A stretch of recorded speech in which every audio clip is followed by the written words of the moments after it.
Some people, all they want at the end of their life, what is success to them? Maybe I'll own a house. That's success for them. Maybe if I have this much money, that means I have success. Maybe if I got married to this one or that one, maybe that means I have success. But I go back to what I started with. There are some people who are happy with doing just the minimum. Just the minimum.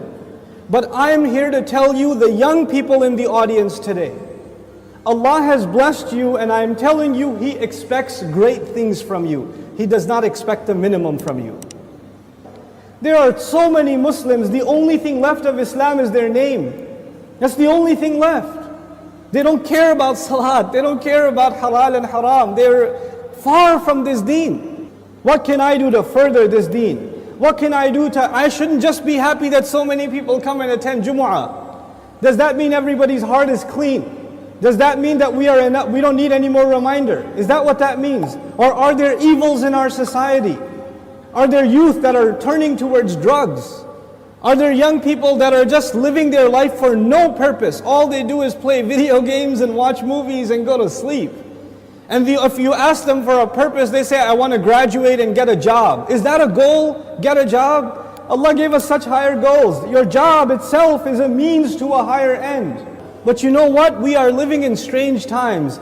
The people who need the da'wah the most today are the Muslims themselves. But even if you get a good job, but you don't do your job. You got the job, but you show up late every day. You got the job, but you don't finish any projects. You're sitting there at the desk wasting your time. You're going to lose that job. Somebody else will come and do it for you. You will not keep that job even if you qualified. Qualifications are not enough. You have to do the work. Allah Azza wa Jal is giving all of us, He's already qualified us. We are people of La ilaha illallah. We are already qualified. But that doesn't mean we're doing the work. If we don't do the work, if we don't concern ourselves, if we don't care, then you know what's going to happen. إِن تَتَوَلَّوْا يَسْتَبْدِلْ قَوْمًا غَيْرَكُمْ ثُمَّ لَا يَكُونُوا أَمْثَالَكُمْ. You turn away and Allah will replace you with a nation other than yourselves, and they will not be like you. They will not be lazy like you. And those are when young Muslim people have real iman. When young Muslims have real strength in their belief, then they have the power to change the world. They have the power to make the world a better place.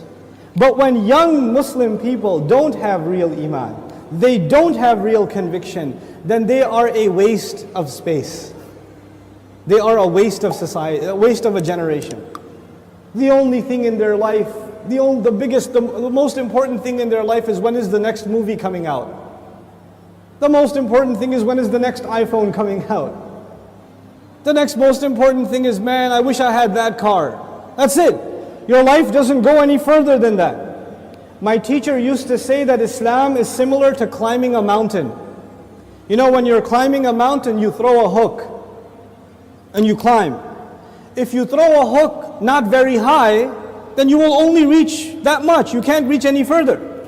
If your goal is money, if your goal is a six-pack, if your goal is a car, if your goal is a promotion, if your goal is entertainment, if your goal is girls, whatever your goal is, then you're only going to get that, you won't get anything else. But if your goal is something higher, to serve something more than yourself, you don't live a selfish life, you want to live for the sake of Allah and for the benefit of others, that's how you want to live, then you will benefit yourself definitely, but you will be honored in the eyes of Allah because you set your goal much higher. Our deen, in this beautiful ayah, Allah Azza wa Jal describes it, قُلْ هَذِهِ سَبِيلِي. This is my path. As-sabil is a path. And you know what? Allah did not say in this ayah, قُلْ هَذَا دِينِي. This is my deen. Tell them this is my religion. This is my Islam. This is my truth. This is my book. He didn't describe it with any other language except this is my path. And all of you know a path is like a journey. So Islam itself is being described as a journey in this ayah. What does that mean? That means in any journey you have to make progress, right? So even if you take one step, you are more closer to your destination than the day before. or the step before.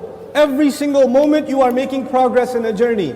And in this ayah, Allah's Messenger says, sallallahu alayhi wasallam, this religion of mine and this religion of yours and ours, Islam, is a journey. Which means I am supposed to do something more for this deen than I did yesterday. And I'm supposed to do more tomorrow, and more tomorrow, and more tomorrow. I'm supposed to go further. Kalla. No, no, no. Then he comes back to the Quraysh. بَلْ تُحِبُّونَ الْعَاجِلَ. You people love to rush. All of you people. The Prophet is rushing to memorize Quran, but you people love to rush to get to the things you want. These petty temptations of yours. وَتَذَرُونَ الْآخِرَةَ. And you cast away the akhirah. You leave it behind. This is afterthought for you. وُجُوهٌ يَوْمَئِذٍ نَاظِرَةٌ. Some faces on that day are going to be lit up. This is wujuhun nakira, even though it's a mubtada of a sentence, which is not the norm, which is to magnify these faces. Look at these faces. There are some faces, some special faces on that day, they're going to be lit up. They're going to be, hasana, mushriqa.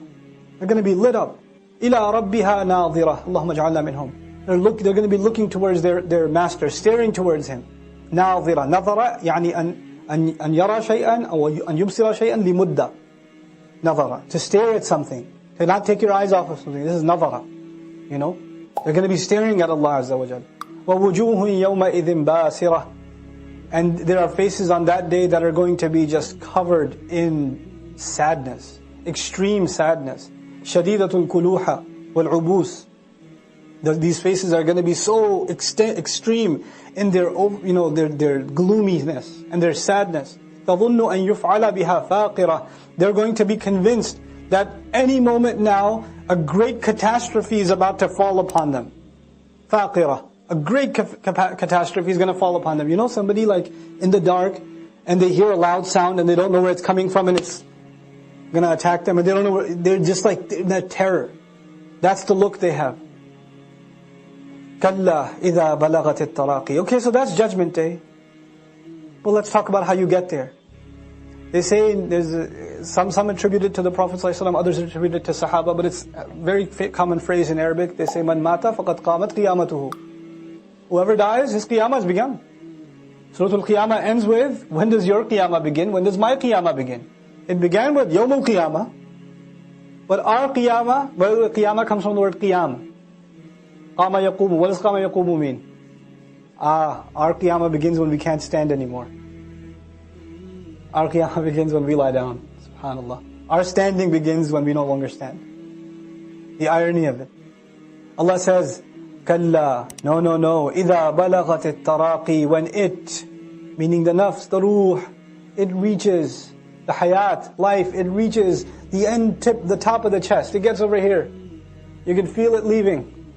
The train is leaving the station. وَقِيلَ. And then it is shouted, مَنْ رَاقٍ. Any doctor out there, any physician, anybody. And qila, lam yaqul qala. Qal qila, it is said. It's not just said by that guy. His cousin, his mother, his daughter, his son, his wife, everybody's screaming, doctor, doctor, doctor. وَظَنَّ. And he came to realize, it settled in on him, أَنَّهُ الْفِرَاقِ. It's time to part. He's looking around at his family, everybody else is crying and screaming, get the doctor, and he realizes this is the last time he's seeing them. It's time to go. He realizes also, he's looking at his body and he's saying, it's time to part my body. This is no longer mine. My soul's going to be taken out of here. The time to depart is come.